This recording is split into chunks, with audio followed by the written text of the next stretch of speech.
So this video will wrap up lesson 5 and well, it will wrap up what's in the class notes for lesson 5.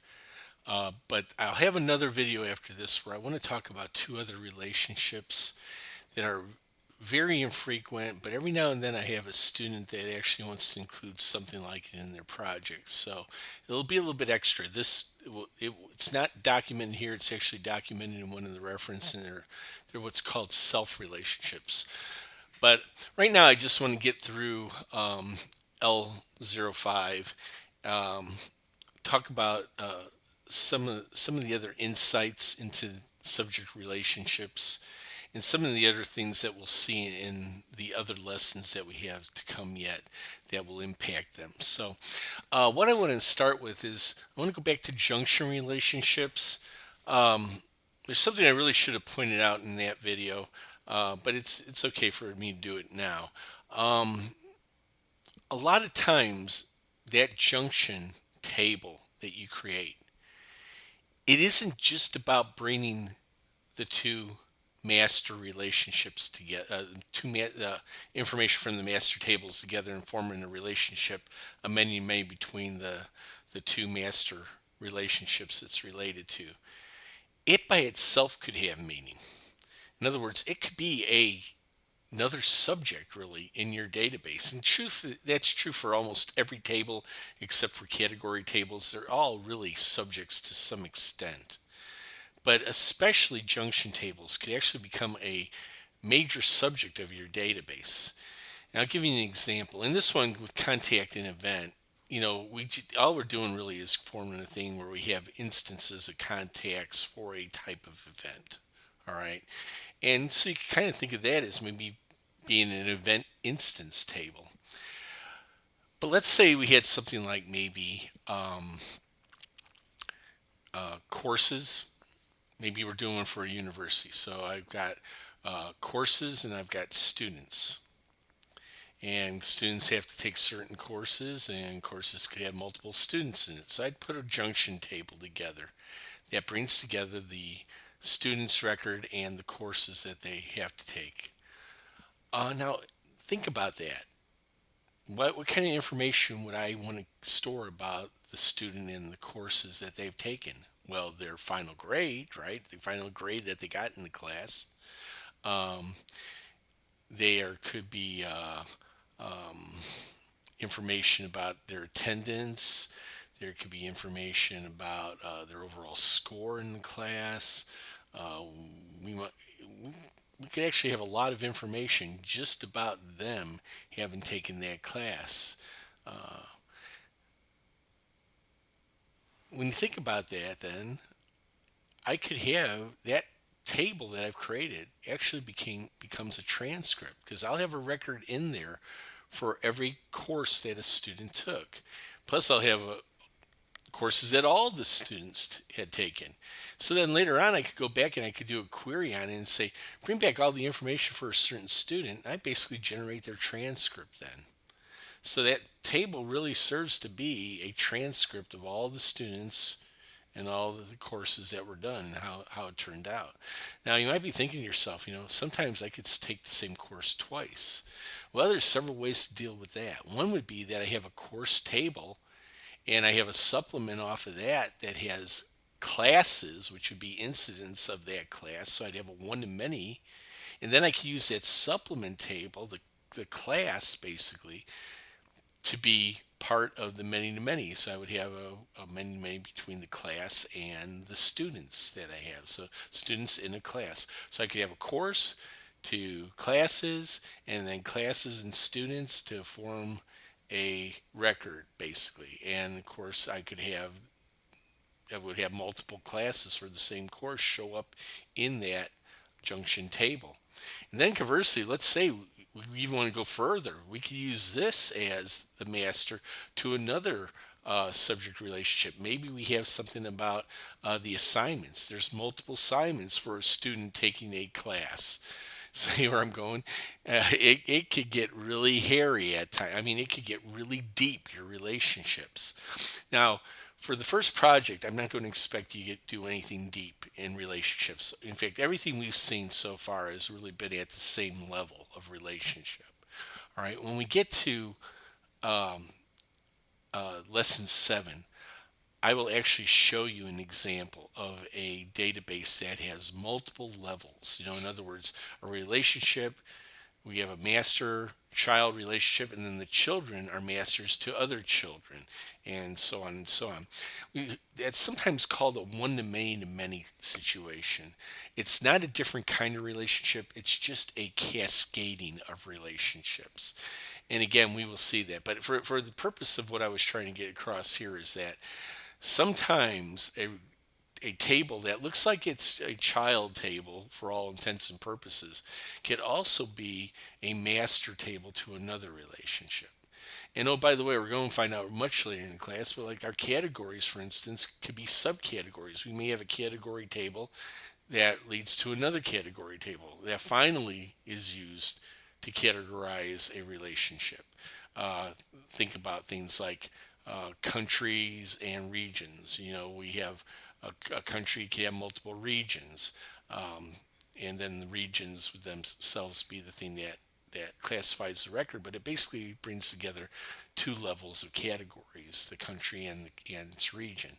So there's a lot of things like that you could do in subject relationships and with category relationships that really add a lot of depth to your database, and that is really the key to data normalization, is understanding that data can exist at different levels of what they call levels of abstraction, and that actually we have all the tools that we need in order to model those different levels of abstraction. So having said that, I'm going to go to the very end of this lesson. I'm going to scroll down here a bit because there's one other thing in here, and that's about subreports. And subreports, as I mentioned when we did subforms, are basically handled the same way that subforms are. Here I've got a situation where my master situation is that I've got the contact information. I put that in the subform. I've got this is just a flat record. I'm not doing any kind of tally or anything in here. This isn't a table per se. I just went out and created a record that just has the information about Elizabeth Anderson. But Elizabeth Anderson in all the records for contacts are in relationship to phones, and there can be multiple phones. Well, just as I built a multi-row form, I could build a multi-row report. And this is very similar to what we did in the tallies then, right? And then drop it in. And again, you don't need to have the field that has Elizabeth Anderson's name on it. We don't have to have the primary key field shown. As long as they are part of the record source for this subreport, we drop it in, and it's got that same situation that if I go look at the subreport control, I'll see the master and child link properties on that control, and it should show that I'm mapping to the primary key of the contact table and the foreign key of the phone table, and the foreign key would be what holds the primary key value for Elizabeth Anderson. Here you can see I also have another subreport in here because I had a supplement. I also had the junction for the events. I have a junction relationship for the events. And just like I did a junction form and dropped it into the contact subject form, I could do the same thing here for a report. Now, one of the questions, and by the way, there's a little bit of detail here. I had to tip it sideways to get it on one page, but you could see that I've got my header section, and then I've got my detail section, and in the detail section, you see those controls for the forms, for the phones and events. And one of the things that happens a lot, though, is maybe they didn't have an event. All right, if I put this in here, it would take up real estate, right? I could say Can shrink, yes. Can grow, yes. And when that happens, if I have more than one record or two records here, this would actually grow on the page. It would grow to take up the whole page, and if it went on to the next page, it would do that. And then can shrink, just close it. I think it just closes it down completely if there's nothing to put there. So that's kind of handy. Or it may actually put the titles on there, but you won't see any records underneath it. And then I usually go in and on the main section and I say force a new page before the section, just so that a new person gets on a new page. So those are things you want to look out for if you ever have a report, any report. Truthfully, the before section you may want to do, but on a subreport, when you have subreports in a main report, you probably want to make sure that can grow is and can shrink is set to yes. And then if you do that right, and you go to a report design well, this way will only work properly in print preview. I'm glad I read that just now. Yeah, when you look at this in regular report mode, it won't look very good. Okay, it won't. It will. In fact, I don't know if that's expanding and shrink even works when you do that. Okay, always look at, most of the time, I will look at a report in print preview mode. The only time I'll ever really just leave it in regular report mode is if it's something that's only going to be read from the application and never printed out. That's the only time I will typically do that. But most of the time I'm showing mine in print preview mode. So I have, that's one of the options you could set on the report is its view mode that it comes up with, and you can just set it to print preview and then it would come up like that. The other option we'll learn later on in class is that we would write a macro that opens it in print preview.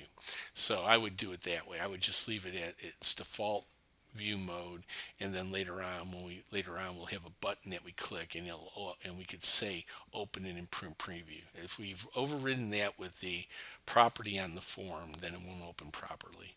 So I would just leave it as it is, and then we'll control it through a macro, the opening of it. So I sometimes get questions about this. Can I have a form, a master form that has a subreport in it? Believe it or not, the answer is yes, you could do that. All right, but consider if there's any data in that subform that's related to the master form, and things change on the master form where that could affect a change to the subreport. Your subreport is a snapshot in time. It won't just update that report automatically. Okay, so in other words, when you open the form and go to a record, and it renders that sub report that you have on the sub form, what you're seeing is what will be there no matter what you do to the data then, until you close it and open it up again. So that's why I don't do that ever. The other thing, believe it or not, there is a way that you could have a report, master report, that has a sub form on it. I don't know why you'd want to do that. In all the years I've been doing this, I don't think I've ever had that situation. And I've looked it up several times to see if anybody else has ever done it. I've seen people do it, but I didn't understand why they did it. There's other better ways of doing things usually. And then maybe someday it'll hit me why that you'd want to have that capability, but I'd be very careful of that. So the last thing I wanted to talk about subreports is this. Okay, subforms and subforms will almost always be in a master-child situation. But in reports, that's not necessarily the case. You could have a report that does nothing more than bring in a bunch of subforms that are actually really independent report. I'm sorry, let me step back there. You could have a report that brings in independent subforms. And what I mean there is that the subforms themselves are just regular reports by themselves, but we put them into a common report. So I might have two or three reports that I want to put in a data into a report together. Why would I do something like that? Well, we're actually going to see that when we get into lesson 6. I'm going to have a report where I'm going to have two sub-reports that just stand on their own. But then we're going to do a tally on both those reports, and then have a master tally of those reports together. In other words, in what looks like the report will actually add up values that come from both of those separate subreports. And I'll show you how to do that. I don't think you'll ever have a need to have a master form that has subforms that are not associated with it. That should never happen. It could cause major problems in managing your data if you try to do that. So just stay unclear of that. I don't know if Access blocks that from happening. I don't think I've ever even really tried it, okay, tell you the truth. But I wouldn't be surprised at all if it doesn't let you do it and doesn't help you very much in fixing problems that you have. So with forms, always have, if you're going to use subforms, you make sure they're well linked. They have a relationship to the master form. In subreports, that doesn't have to happen, okay? But in a sub report like you're seeing here with Elizabeth Anderson, master data, and then associated child data from a supplemental relationship, and then another one from a junction relationship, you do it the same way that we did the forms that we did in the tutorials in T05-03 and T05-04. But we did them both for both of those in forms. Do the similar, some very similar. In fact, exactly the same for reports. Now, keep in mind again, reports are rendered when they are first opened. So if you open them up and then somehow the data changed behind it, it's not going to change automatically. You have to close it down, open it up again. And so that's always something to be very careful of. One of the things I always do on all my reports, whether they are master reports or sub-reports, is to make sure I go in and use that on no data macro, put it in there, okay? Put it in all of them. The truth is you really only need it in the master, but it doesn't hurt to have them in all of them, okay? So it won't hurt anything to have it on, so I just do that automatically. But you must have it on in the master. That way, if for some reason there was no data for Elizabeth Anderson, then it wouldn't if there was if there was no data for any of the records that should be in that report, then the report wouldn't open. For Elizabeth Anderson, you can actually have a master record and no phones and no events, and again the can shrink ought to at least close those down so you don't see that. So that's pretty good. Anyway, that's the lesson part of this. Now, I did want to point you to the references too. There are a lot of references in this particular lesson because most of the references are about subject relationships. And I thought it'd be worthwhile to just step through those. I'm not going to go into a lot of detail. One of them I will, but the other ones I think are pretty self-explanatory. I have put together a summary based on what I consider to be the key attributes of building a relationship for each of the types of relationships that we are seeing in this class. Now, I say seeing, we actually, again, the recursive and the couplet, I'm going to cover it in the next video, and they really are optional. Not many, once every 2 or 3 semesters, I get a student who needs to do something like this, and usually I'll just take them aside and show them how to do it. But I am going to have a video on these just to talk you through what they're about. And then next week we're going to see the auxiliary, when we get to lesson 6, I should say, we're going to see the auxiliary relationship because we have to talk about joins in order for the auxiliary to work correctly. And then there's these 2 other things there below this dark line here. It's called an incidental relationship and an association, which is not really a relationship. It's an association. An incidental relationship happens incidentally. It's almost, I almost wouldn't call it an accidental relationship. It happens when you have a subject table that has a relationship to another table, whether it's a supplement or a junction or a reference. And then in that table, there's also another field that is a category relationship. Believe it or not, in doing that, you create a many-to-many, what's called a very soft many-to-many, between the category relationship and the child table that's in the master-child relationship. All right, now You didn't intend to do it. It just happens, okay? And there's nothing you have to do to special because of that. I'm just letting you know that it is a something that some people sometimes talk about. Oh, there's an incidental relationship between courses and students. If we had that multi-level thing, all right, or in something we've already done, like maybe between let's say between let's well we have contacts and events. Okay, one of the categories in contacts was their preferences. So you could basically say that there's a many to many between preferences and events, in that preferences could end up in many events and events could have many preferences. But we really wouldn't say that. We really wouldn't think about it that way. It's just a relationship that actually is just an incidental thing that was created when we did the category, when we created the category. And it could only happen with the category anyway. So we don't worry about that one at all. An association, excuse me, an association is a situation where we've done all the steps of a relationship except turning on referential integrity. It's interesting because Access will allow you to have a lookup and all the other things and set a value and all that, but not have referential integrity on. Why in the world would you want to do that?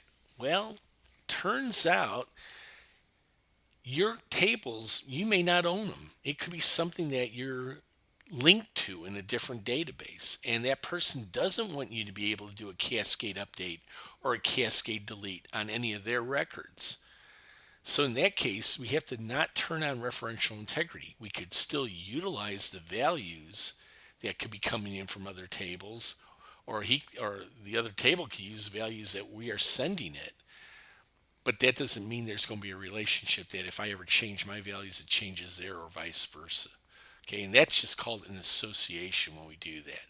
Extremely rare for to do that. I've done it a couple times, and believe it or not, I've actually done it on databases where they weren't in other tables.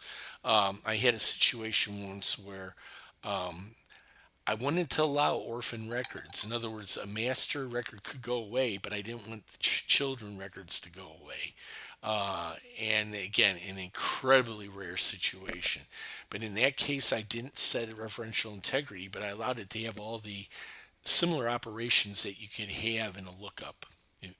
So, anyway, then later on, what I would do is I would just manually go in and investigate those orphan records to see which ones I really wanted to keep. But that was a very strange situation where we had to archive all our data and make sure nothing was accidentally deleted. So we didn't set a referential integrity in that case, and that's a dangerous thing. I really wish I really would not do that. Okay, but anyway, the way I've got this set up is you can see the relationship type, the relationship category, and then the type of the governing type, what I call the governing type. Is it a one to many? Is it a many many? Is it soft? Is it firm? And again, kind of the key on the soft and the firm is the soft ones are the ones where you wouldn't want to do a cascade delete. The firm ones are the ones where you typically would do a cascade delete. The foreign key field should be indexed, and I said, you really shouldn't index your foreign key fields. Okay, there is one time you do, and that's on an auxiliary relationship. And again, we'll cover that in lesson 6. The foreign key is part of the receiving table's alternate key. Sometimes it has to be, sometimes it shouldn't be, it should never be, and sometimes it's optional. It's or it's what I call not essential that it is. The foreign key field value is required. Some cases it's optional. Some cases you must do it. Allow multiple field value lookups. I'm sorry, multiple value lookups. Really, the multi-pick is about the only time I think that's doable. You can do it on associations too, but again, we're not going to worry about associations in this class. The lookup form source, again, it depends. Now, I mentioned that really the only places I always have a lookup form is when I have a category relationship, either a single or multi-pick category relationship. You could do it on the other relationships. Now, keep in mind, on the other relationships, the records that are the values that are being sent to the supplement table, the junction table, the reference table, are all being sent from records that are in a subject, right? Where category was coming from a lookup table, these are coming from a subject table. And those records are already being managed in a subject form. So you really don't need to have a lookup form. You would just go over there and manage it from the subject form. But if you really wanted to have a lookup form that to pop up, then in that lookup form, you have to have at a minimum all the required fields from the sending table, from the subject table that sends the value.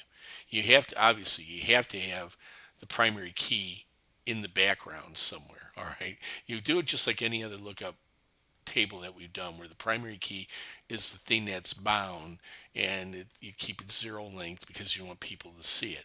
You set up the alternate key like you would, but then if there's any other fields that are required in that table, you have to include it. Otherwise, it won't be able to create the lookup, and you won't be able to save the field either, the value of the field.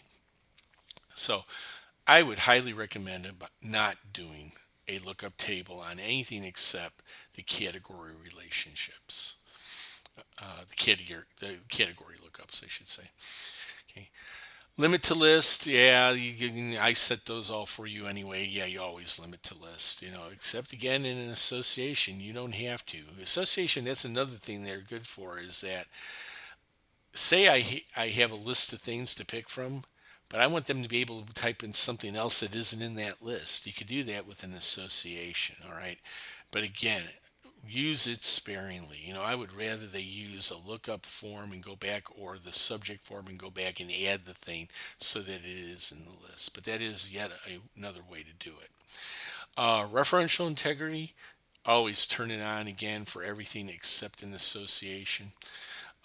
Cascade delete, cascade update, always on, always on, always on, always on, always on. It doesn't come into play on the association one. Cascade delete, it's either off or on. Okay. On category, we already saw that you want to have it off. On supplemental, you usually have it on. In fact, I would say I should probably just said yes there. Can't think of a reason why you'd want to have a supplemental children saved if the parent went away, if the master record went away. So that might really need to just be yes. Junction, it's usually yes. Reference, it's no. Okay. In fact, some people have asked me, in the past, why is reference a soft? Okay, and it's because of this, mainly because you don't want to delete the records in the other. Yeah, I realize that it's two subject tables, and they're pretty firm in your in your database, and usually that makes a firm relationship. But this is one of those that, if again we had our facilities and our employees, we don't want an employee record to disappear just because we got rid of a facility at work. Okay, so no on that. And then on these next ones you're going here, I'll tell you a little bit about the Cascade Update and Delete, but there's a dangerous one on the recursive one. And then on auxiliary, it's yes too. And we'll cover that again on LO6. Our relationship needs to receive a table validation rule. Okay, now this is going to be interesting. They're all no until we get to recursive and couplets. So again, I'm going to cover that in LO6. I'm sorry, in the next video. And then the select query for a join. All right. Most of the time, you're going to use just the default, what's called an inner join. And again, in LO6, I'm going to talk to you about the different kinds of joins that are available. We're going to see that there is one situation where we have to change the join that's on our select query. When the select query is the actual query that's being used to create the record set. I'm sorry, to bring the tables together. So we're going to see that there's a a special one that you could use. I left out for groupings based on the reference. Oh, that's interesting. Yeah, I guess I could do that too. I guess I could have a left outer on that one. So I should maybe go back and fix that up so I could and say that in there. Um, Again, on the reference, I don't think this is a big issue. Um, do I have that would be mainly for report generation. I know you don't know what these mean right now, and don't worry about them right now. We'll talk about it when we get to lesson 6. But there is one that we will definitely always have to set. I need to think about the reference one a little bit. So that's that reference. RK then is the reference that kind of gives you the general rules of thumb about how you set when you need to set Cascade Update and Cascade Delete. So again, on Cascade Update, it's almost always on. The only time you'd want that off is if the receiving table is linked to a sending table in a separate database. And so, again, if you don't control both the tables that are in the relationship, you want to probably have Cascade Update off also. But if you control them, always put them on, no matter what the relationship is. For Cascade Delete, I'm not going to go through this because, again, this is pretty much a quick thumbnail, rule of thumb summary of what was in the previous reference. Okay, but you can see you kind of go down this list, and when one of them is true, then you do whatever it says here. So the category is a category, the relationship is a category relationship. There, okay, bam, it's off. You're done. If it isn't, is it a reference? Oh, it's off. Man, is it a recursive? Off. Things like that. Okay. And of course, I always say this. All right. Although when I tell you to do it, I want you to do it. Okay. If you're out there on your own doing this and you're scared about setting something to be Cascade Delete, then don't. Just keep it off. Okay. Uh, it means that if somebody deletes the master relationship and there's children relationship, you may have to go and delete it by hand. Okay. The truth is, what will probably happen is it won't let you delete the master because you don't have this set. So, and then there's the on situations. Auxiliaries are always on, and if it makes no sense to have any data in the child because of the first one. And again, we see that always on, usually on supplements and usually on junction tables. Otherwise, keep it off just to be as a safeguard. So that's that one.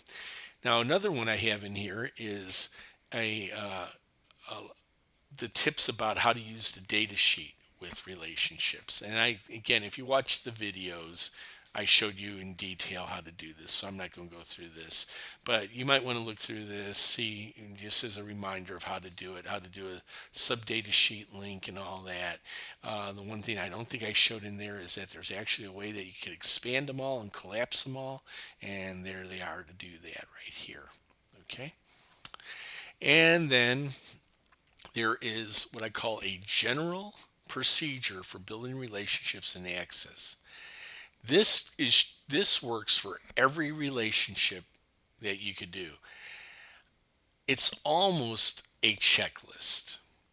All right, I actually thought about turning it into a checklist, but I think it serves pretty well this. That the first thing you want to do is you want to create your if you're going to create a lookup form, create your lookup form. So in case of category relationships, you would do this. Otherwise, you don't need to do that one. You come down here and then it says establish the foreign key field. Every relationship requires that some way. All right. And I give some details about the kind of things you would do in setting that foreign key field. And again, you would always want to go back to the tutorials if you don't remember how to do it. This is just a way to jog your memory. Once you learn how to do it, really understand it. If you walk away from it for a while, you can come back and look at this reference and it should jog your memory as to how you do things. And it tells you the different properties that you could set in creating your lookup and all that. Establish your referential integrity. This is where you go to your relationship diagram and you turn your integrity on the relationship and you set your cascade update and your cascade delete. A lot of good information in there about things you want to do and things to be careful of. And then obviously you should always do this. Test your relationship. Make sure things are working. Make sure that ghost opens up a lookup form if you intended a lookup form to work, and then test the lookup form. Make sure it really can change a value and it is reflected back on records where that value is already used. Try to delete it on records that have already been assigned a value. It should keep, you should get a message saying you can't do it if you had the cascade, if you didn't have Cascade Delete on. If you had Cascade Delete on, it should tell you, not only am I going to delete a record in the master, I'm about to delete records in the child too. Do you really want to do that? Okay, it'll always ask you for a confirmation on a delete. But always test out those things thoroughly before you turn in anything, because usually that's where you guys end up losing a lot of points, are on things where I just know you didn't go through and do the whole thing. All right, finally, and this is a rather new one, is a reference for what I call the self relationships. There's two of them, the recursive and the couplet. Rather than go through that here, I'm going to make it the subject of my next video, right? This is really in addition to LO5, but it looks a lot like a lesson. I kind of structured it the same way. I'm going to talk through this without actually doing an example. But again, you know enough by now that you should be able to actually do one of these on your own if you need to. So I'm going to stop this video and I'm going to start another video where I go into this. But this wraps up LO5. The next one we'll do then is LO6, where we talk about uh, visualization based on having a multi-subject database, okay? Because things are different when you have multiple subjects. Doing reports, I know it may seem arduous at times, but are actually pretty straightforward on single subject databases. Where you really get a lot of bang for your buck is when you can build views that are based on data from multiple subjects at the same time, or from master records and related child records. That's when you really put things into context, usually, and can give a lot of detail in your analyses. You don't just have these major aggregations, you can also have very fine detail to your aggregations. So, in order to do that and do it correctly, we have to learn a little bit about how tables are joined together through relationships and how we can manipulate those joins, and then how we could leverage those joins to put a lot more detail into our reports. And that is really going to be what the subject of LO6 is all about. If you're not interested in the self relationships, you don't need to watch the next video. I do encourage it for most of you. I think a lot of you are really understanding this class well and have done a lot of work above and beyond the call. And this is something where I don't think it's going to be a very long video. I haven't recorded it yet, but it shouldn't be very long. But I think it's going to give you insight into something that is kind of unusual and kind of neat at the same time. It's actually something that as you progress in doing databases, you will come across these things every now and then. And it is amazing how many people who do this for a living don't know that you could do these particular relationships. So, and it's truly amazing that Microsoft Access of all products supports them. So we're going to finish this video right now and we'll go to the next.